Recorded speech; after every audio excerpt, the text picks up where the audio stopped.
Good morning! Another video naman ang aming simpleng buhay probinsya. Simpleng luto serye na naman ang ipapakita ko sa inyo ngayon. Magluluto ako ngayon ng aming simpleng breakfast. Dito kasi sa bahay magbe-breakfast ang aming church pastor ngayon. Kaugalian na talaga nating mga Pinoy basta may bisita tayo. Talagang yung best na breakfast para sa'yo ang iluluto mo.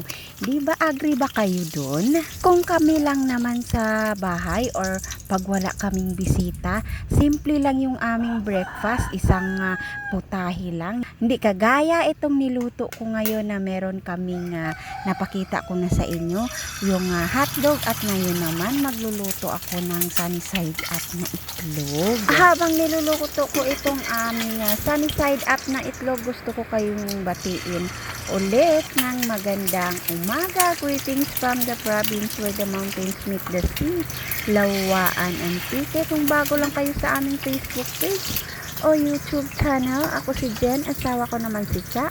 Gumagawa kami ng simpleng video about sa aming simpleng buhay probinsya. Medyo naparami yung aking pinirito na sunny side up na itlog kasi paborito din ng mga anak ko. Nagprito din ako ng ham. Paborito din ito ng aking mga anak. Kaya nung bumili kami kahapon kung anong iluluto, sila yung pumili na kung pwede daw isama yung ham sa aming breakfast ngayong araw. Medyo matagal-tagal na din hindi sila nakakain ng ham kasi hindi ko naman sila sinasanay na kumain ng mga frozen food. Kaya ngayong araw lang na kumakain sila ng frozen food. Minsanan lang kasi ako luto ng frozen food. Gusto ko kasi kumakain din sila ng gulay. Nagdagdag na din ako ng hotdog sa aming breakfast. Nagluto na din ako ng noodles para kahit papaano ay mayroon kaming sabaw. Kasi puro pinirito na lang yung niluto ko. Mga madaling lutuin lang talaga yung pinili ko na iluto ngayong breakfast. Kasi pagkatapos nito, magsisimba kami. Kaya pang 1, 2, 3 na luto lang talaga. Para naman hindi kami malate sa aming Sunday school at saka sa aming Sunday service. Basta gusto, may paraan.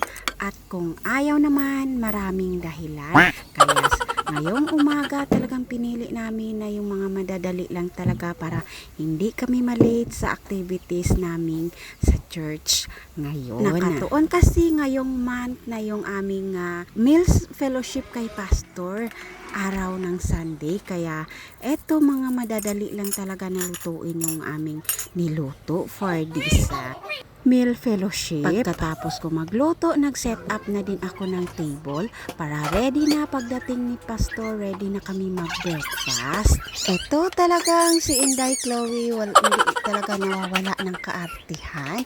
Alam niya naman busy ako. Eto umaarte na naman siya. At sa wakas, andito na nga si pastor, dumating na at ready na kami mag-breakfast. Ganito talaga ang eksena namin sa table kung mag-breakfast kami. Inuuna ko muna yung mga bata, nabigyan ng pagkain na gusto nila. Alam ko din mga mamshis, ganito din kayo sa mga anak nyo. Yung sinisigurado nyo muna mga anak nyo na okay na sila, saka na kayo kumain. At isa pa, kaya ko sila inuuna, hinihintay ko kasi yung mga sobra nila.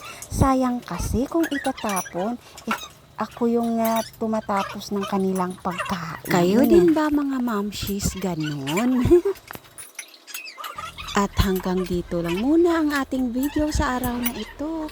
Ingat, God bless everyone. Bye!